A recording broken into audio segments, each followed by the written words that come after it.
Ségolène Royal, quand vous voyez ces images, ça vous choque?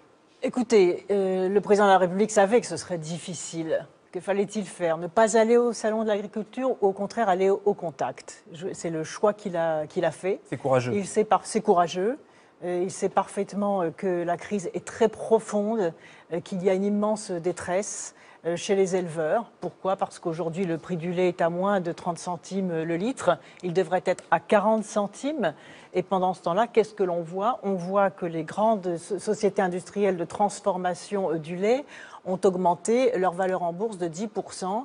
Danone, pour citer clairement les choses, vient d'afficher un résultat de plus d'1 milliard d'euros. Donc il y a un problème dont on parle pourtant depuis longtemps, que la filière aurait dû résoudre depuis longtemps, de répartition du pouvoir d'achat entre les producteurs, les transformateurs et le secteur du commerce. Depuis longtemps, et comme le président de la République l'a dit, si ces chartes ne sont pas respectées, parce qu'à un moment elles étaient respectées, elles ont été signées, elles ne sont pas respectées, alors il faudra en passer par la contrainte. Et c'est bien malheureux de voir que les professionnels de la filière industrielle ne prennent pas leurs responsabilités, parce que les profits de la grande transformation et de la grande distribution ne sont dus que à la baisse du prix du lait. Donc qu'est-ce que l'on veut vraiment? J'étais il y a 10 jours dans des fermes, précisément, auprès des éleveurs, auprès des agriculteurs, et j'avais l'impression d'entendre ce que l'on disait déjà il y a plus de 10 ans. Alors c'est intéressant ce que vous dites, parce mais que c'est extravagant. Il y a plus de 10 ans, il y a plus de 20 ans, il y a plus de 30 ans aussi. Regardez, François Bayrou, qui connaît aussi l'agriculture, comme vous, puisque vous avez été à la tête de la région Poitou-Charentes, qui est une région agricole, dit « La France a baissé les bras, on a laissé les agriculteurs dans les bras de Bruxelles ». Est-ce que c'est pas ça, justement? Je ne crois pas du tout. La France n'a pas baissé les bras, puisque précisément nous avons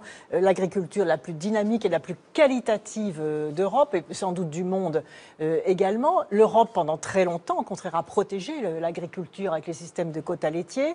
Ces systèmes de quotas laitiers ont été supprimés, donc il fallait accompagner cette suppression des contrats laitiers, et notamment par une... Ça n'a pas été suffisamment fait, ça n'a pas été suffisamment pensé. Et il y a eu un moment des solutions qui ont été apportées puisque la filière s'est organisée correctement et aujourd'hui la course au profit recommence. Il y a un deuxième problème, c'est la façon dont on veut défendre le modèle français au sein du modèle européen.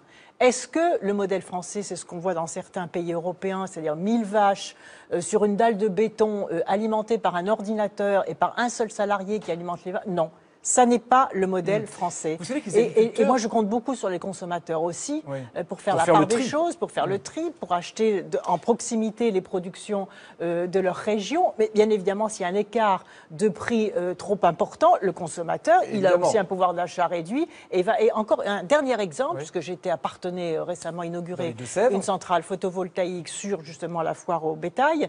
Les producteurs de moutons me montrait les factures, effectivement, où le mouton néo-zélandais est moins cher que le mouton du Poitou. C'est intolérable. C'est inadmissible. Ça dépasse l'Europe. C'est non seulement l'Europe, mais c'est l'urgence qu'il y a, et ça fait le lien avec la COP21, à intégrer le bilan carbone dans le commerce international. Car le jour où on mettra sur le prix du mouton néo-zélandais le bilan carbone du transport des antipodes vers les marchés de Parthenay du mouton, à ce moment-là, le mouton français sera compétitif. Alors, vous voyez aussi qu'il y a des réformes par rapport aussi aux enjeux climatiques. Bien sûr, mais les agriculteurs en sont conscients, ils en parlent souvent. Le gouvernement